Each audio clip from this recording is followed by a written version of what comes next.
We're back out at the big lake today, talking about 3 presentations that are guaranteed to keep your hooks a lot cleaner when fishing the thickest, heaviest vegetation. And spoiler alert, none of them are topwater frog. Stick around.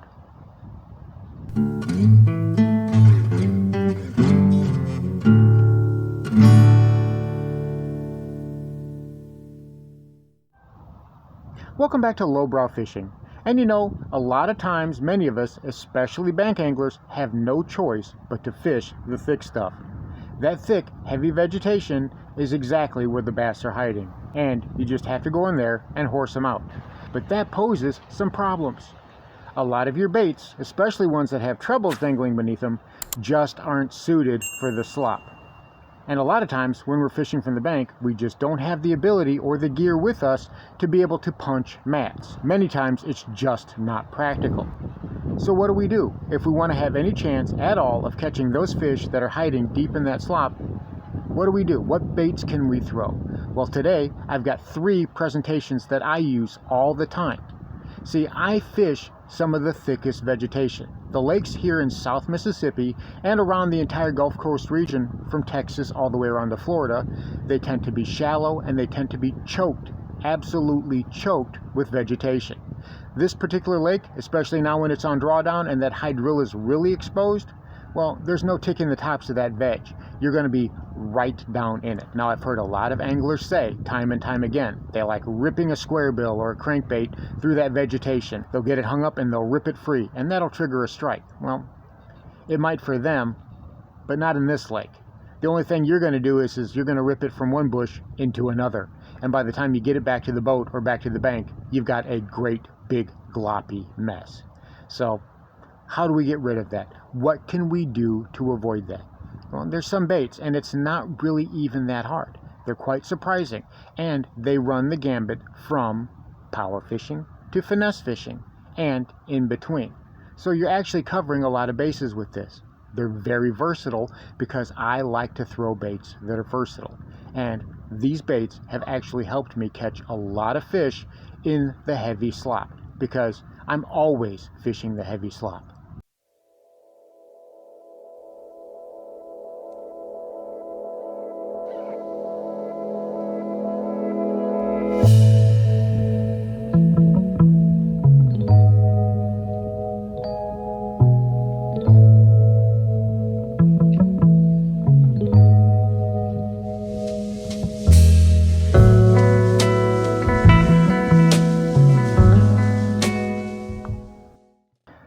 First up is a bait that may be surprising to some of you, but a lot of you already know that it comes through vegetation very well, and that is a bladed jig. I've got a Berkley slobber knocker here, but Z-Man chatterbait, Strike King thunder cricket, or whatever, they all come through vegetation about the same. They come through very well. And there's a reason for that. See, this blade acts as a shield, it acts as a guard. As it's wiggling its way through that slop, it actually fends off that vegetation and causes it to slide to the side and keeps it from getting on the hook. Now, it does have times when it's going to come back covered in grass. That's unavoidable. But for the most part, 70% of your casts or more, you're going to come back a lot cleaner than you think you will. And a lot of times you'll come back and it'll be completely clean. So I often have a bladed jig or a chatterbait tied on. They work great for me. And as far as the versatility of them goes, well, these things are extremely versatile. It's not just a chuck and wind bait. While you certainly could do that even in thick vegetation, I actually like to stroke these like a jig, where I like to let them fall on the bottom, and then I will rip them up, and then let them fall down to the bottom, and then let them rip up.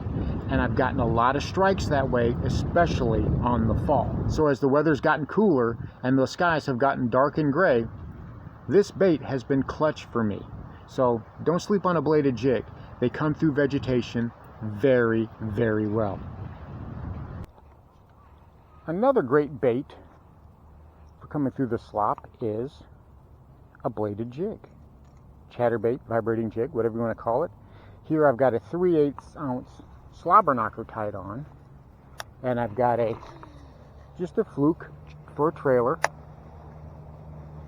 and they come through the slop really, really well.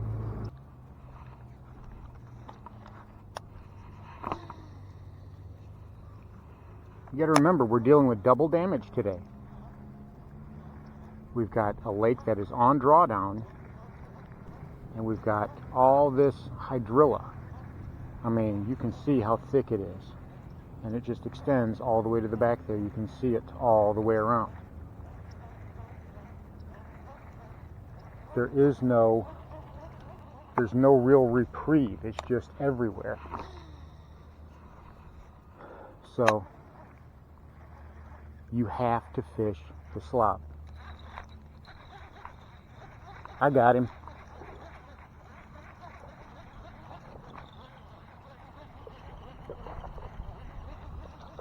He's not too bad either. Actually, he's a lot better than I thought he was. But there you go. See? That's what you do. And he went after it pretty good. Got him right in the roof of the mouth, just like we like. I mean, he's nothing huge. He's cold. He's real cold. He's right at about a pound. But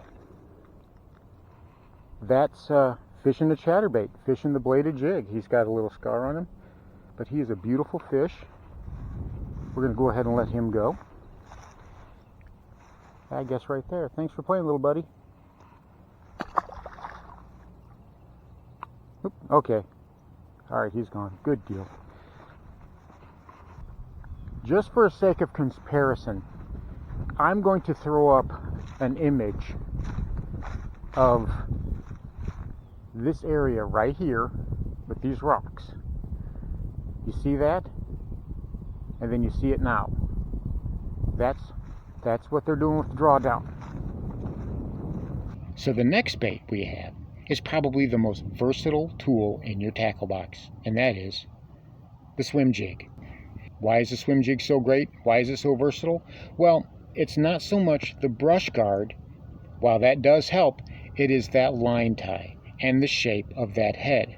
That teardrop head, or a thin wedge-shaped head, comes through that thick hydrilla, milfoil, buggy whips, eelgrass, whatever it is you're fishing. It comes through it cleanly. This will come through the thickest vegetation and the thickest slop very cleanly. Now, it might make a difference to you which direction that line tie is facing as far as perpendicular or parallel to the shank, especially if you're fishing grass seams or thick timber or laydowns or whatnot. But for what I fish, it really doesn't matter. It comes through cleanly either way. I have swim jigs with both types of line ties, and I can tell you from experience, from using them, I don't really see any difference in how cleanly it comes through and the type and numbers of fish that I'm catching. And as far as versatility, well, anyone can tell you about the versatility of a swim jig. You see here that I've taken the skirt off of it, and I've got a Kitech 3.3 swing impact on the back of it, and I'm using this as a finesse swim bait presentation, and I'm doing it through slop. That's right, I can do a finesse swim bait presentation through slop, and I'm catching fish.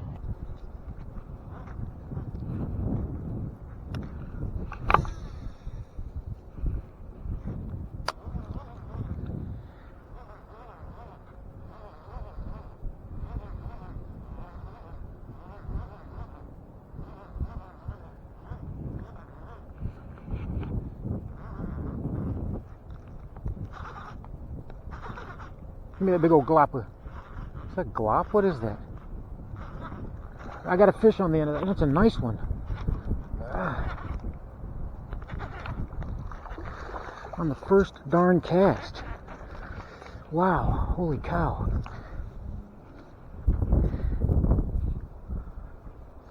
That is a good fish. He caught it. So it's about 3 pounds. Caught that on the old swim jig. So we're going to get a picture with this guy. First cast. That tells me a lot.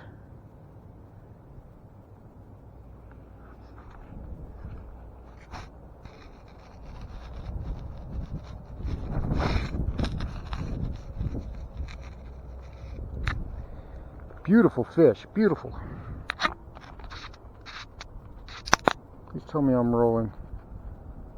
Yep. I thought I was almost hung up on something. All right. That's a great, gorgeous fish. Beautiful. Also, I can put a cross style bait on here. I can put a beaver style bait or a creature style bait as a trailer on the back of this. And I can fish it like a regular jig. Again, that brush guard is going to help a little bit. It's going to keep the hook clean. But most of the time, the slop that you get on your bait when you're bringing it back is from the line tie. It's like we've talked about many times in the past. A shaky head or a Ned rig. They've got that 90-degree angle. And that just scoops up weeds as it comes through the water. By the time you bring it back to the bank, well, you've got that stereotypical mop head that nobody wants. This makes fishing through the slop so much easier, and it gives you options to how you fish it. Fish it like a swim bait, stroke it like a jig. That's the best thing about a swim jig. And the third way is probably my favorite all-time presentation, and that is the Texas rig stick bait. They are so simple yet so elegant, and absolutely the most versatile bait that I know how to fish. Now, why a stick bait instead of a creature bait or a cross style? Well, it's simple. You see that bullet weight? How that worm doesn't extend outside of that bullet weight. That's the key. That's what helps keep it clean. Now, we know the hook is buried inside the body.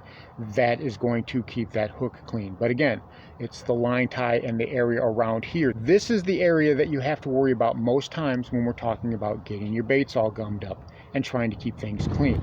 That bullet weight will keep the worm and the entire presentation clean because the diameter of it extends past the worm. That keeps everything tucked inside, and it means that this is coming through those thick weeds like a missile, like an arrow. It comes through cleanly. And you have a choice of either keeping your weight pegged or, like I do here, and having it unpegged. Now, I like to have it unpegged because that weight will separate from the bait, and the bait can sit on top of the vegetation a little bit as that weight falls down. To me, I feel like it's a more enticing presentation. But if I'm trying to get deeper into that vegetation and fish way deep into the slop, usually I'm going to be fishing a heavier weight. I've got a 1/4 ounce weight on here, but a lot of times I'll be fishing a 1/2 or 3/4 ounce, especially if I'm flipping brush. But from the bank, a 1/4 ounce should be just fine. And it's going to keep your bait clean. This entire presentation will work on any body of water anywhere in the country, and it will catch fish. That's why it's #1. Now, as far as fishing a Texas rig, well, you can drag it on the bottom, you can hop it, you can give it quick snaps and jerks. I've even seen guys fish it fast where they crank it and it comes across the top like a topwater. Experiment with what works for you, but either way, you're going to find more success when you can keep your hooks clean. So there you have it. 3 outstanding presentations that are sure to keep your hooks clean even in the thickest slop. Sometimes it just pays to go where the fish are, and a lot of times they want to bury themselves in the deepest, thickest veg. And now you have the means to go in there after them. Thanks for watching Lowbrow Fishing. We'll catch you in the next one.